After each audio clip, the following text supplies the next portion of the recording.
Hi, my name is Melanie, and I am an ENFJ. For those of you who don't know, though I'm assuming if you're looking at these videos, you probably have a pretty good idea, but ENFJ stands for Extroverted, Intuitive, Feeling, Judging.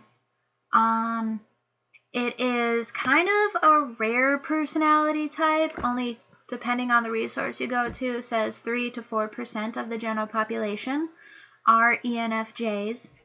There are a lot more women ENFJs than men, which, if you know a bit about it, it kind of makes sense, I guess.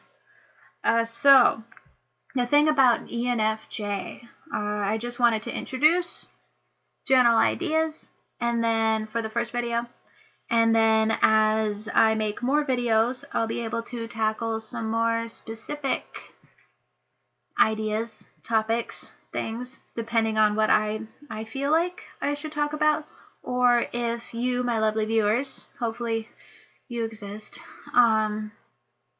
what you guys suggest I talk about, like questions.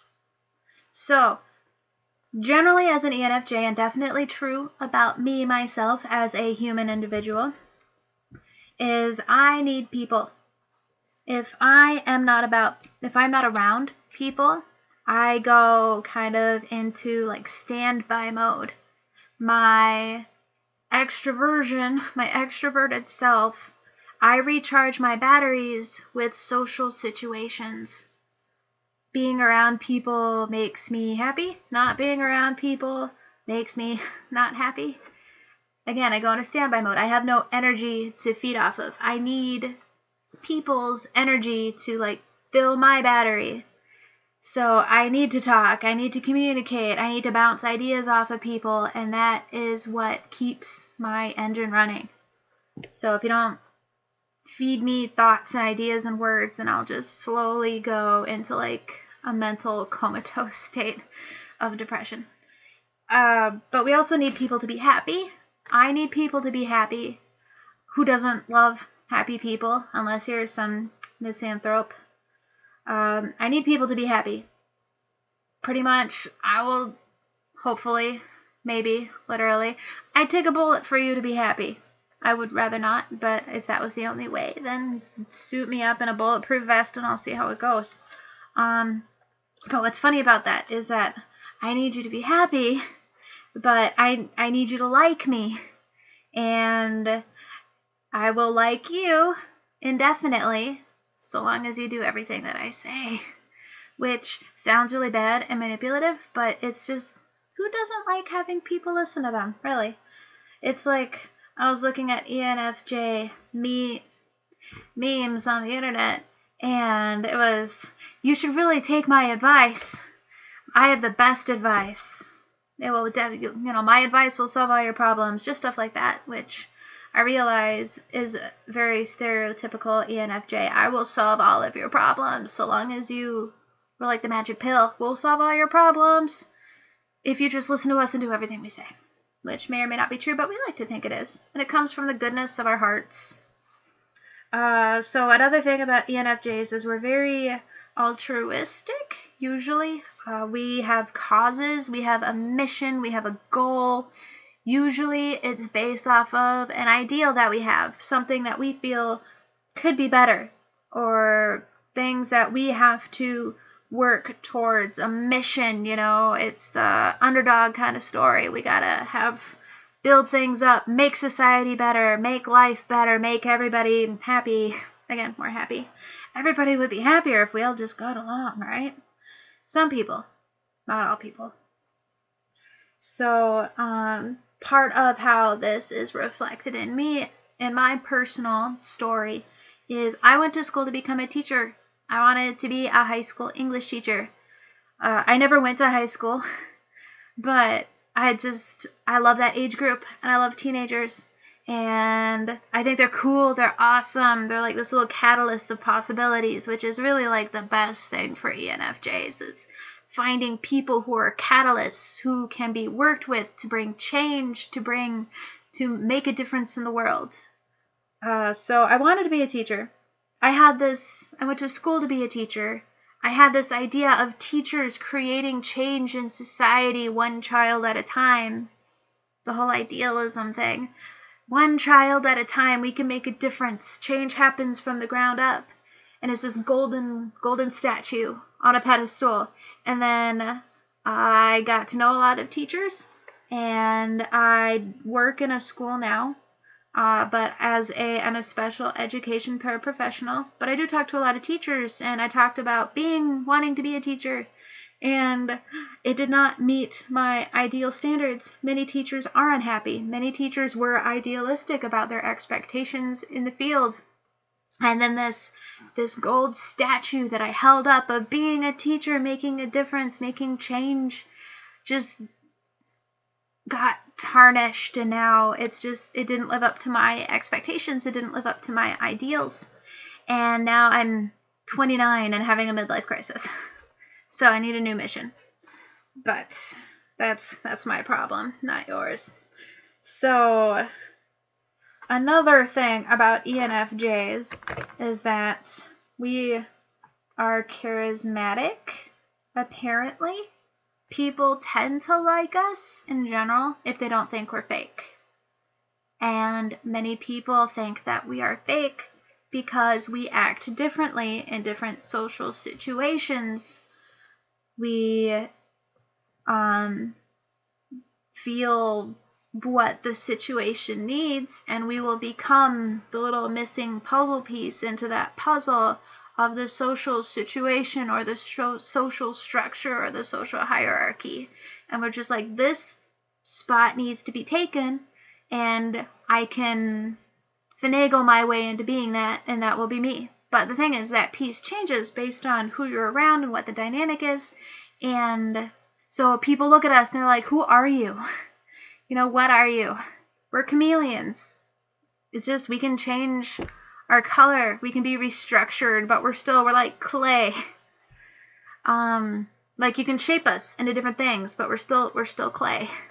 It's like you need a square. All right, here's a nice little square. You need a circle. Let's make you a circle. You need a wonky whatever doodad. We'll contort ourselves into being that. And it's really, we're not changing who we are. We're just multifaceted. And because we are so in tune with the feelings of others and what other people need, we know how to do it. We just can, because we know about people and we're well informed about people, we can become anybody without really changing who we are. It's just, if I'm hanging out with somebody who is very shy, very introverted, I'm not going to be loud. I'm not going to be very demanding. I'm going to be very passive and listening, and we can chill and be chill and do chill things, and I won't pressure you. We're not going to go front row tickets at a concert, But if I am with somebody who is also extroverted, such as myself, I will be that person who, let's go out and do things. You know what? Let's go for a walk. Let's go hiking. Let's go to the mall. Let's go to a movie. Let's go to a concert. Let's go to a comedy. I love comedy. Let's do things. So it's still me. It's just I can change according to the needs of my surroundings. And some people can't really handle that. And I think that's just an ENFJ thing that shows up in my day-to-day, but with my own personal experiences, see, my J factor has me having a list of everything I want to talk about today. But my personal experiences that allows me to be a chameleon is I've had a lot of different experiences with people. Like, I've moved to a lot of different places. Not a lot. I'm sure I know there's people way more traveled than I, and I'm insanely jealous that they get to do that. But I've lived compared to normal people where I am. I've moved around. I was a Navy brat, so I moved around a lot. I was born in Scotland. Didn't live there long. I wish I did. I'd have a way cooler accent. And another thing is, my mom was bipolar. But with the mood things, she cycled through religions. more than anything else. So I'm technically baptized, Catholic, and Mormon. I didn't pick it, but, you know, I've spent a lot of time around both peoples. I went to, my mom decided she wanted to become Jewish when I was around 12 and 13, so I went to basically how to be a Jew classes, and I lived as a beachy Amish for 3 years, 14 to 17.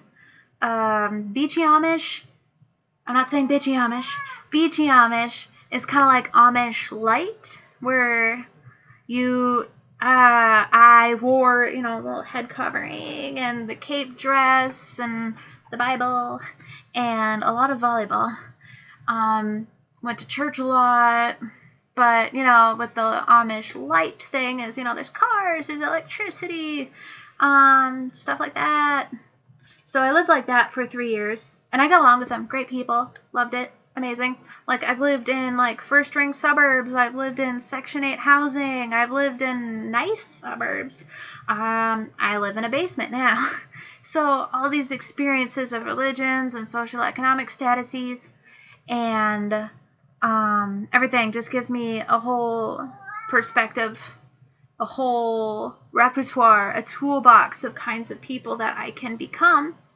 It's not that, sorry, that is my cat. He's on a diet and he is not happy about it. Billy, shush. So, yeah, so that brings like a toolbox of people that I can express and become, but also connect with all sorts of different kinds of people, because I can have a lot in common with a lot of different kinds of people, and really relationships are based on what you have in common and shared experiences and everything like that. So if I act different around different people, it's not because I'm fake. It's like, Miss Reese, you're so fake. My students. I'm just a different side of me, you know? It's like, I'm clay. I'm still clay. I can just be put in different shapes to fit the need. So, another thing about the ENFJs is that we hate confrontation. We hate confrontation, and we're uncomfortable with excessive negative emotions. We are, the term, like, empaths, I'm not saying all ENFJs are empaths, but the likelihood of an ENFJ being an empath, I feel, is very high. Because we absorb emotions that are around. We don't have that, like, shell, this protective armor that a lot of other people have. It's like, oh, you are feeling things. I don't have to feel those things. We don't have that. We're like, in an RPG, we're squishy healers, you know? We don't have the chain... we don't have the chain link armor. We're the cloth wearing healers who take all the damage. We're very squishy. Very squishy. We can't filter your feelings and our feelings. Your feelings are our feelings. So I understand you can't control how you feel, most people. Some personality types are more likely to than others. But, you know, just know that whatever you're feeling, we are definitely feeling it too. If you're crying, I'm going to cry. If you're angry, I'm going to leave. No, I will try and make you not happy, or try and make you not angry. I will try and cheer you up. I'll be a clown if that's what you need. I'll be a listening ear if that's what you need. I'll be the stern taskmaster if I feel that is what you need right now to get you into a better emotional, mental space. So, like this magic pill person. But we are uncomfortable with excessive negative emotions. It's just one of those things we're not good at. And we will try and change it as much as we can. And if we cannot fix it, then we're probably going to retreat as soon as we can. It's like escape. So that is what I have for my introductory video. If you have any suggestions, requests, anything, like Melanie, please say less often. So thank you, my lovely viewer, for watching this. So I hope to hear some feedback from you. Otherwise, I will be working on planning out another episode type thing based on what I have. Otherwise, I'd rather say what you want me to say, or at least bring it up in one of my videos. So holla! Thank you.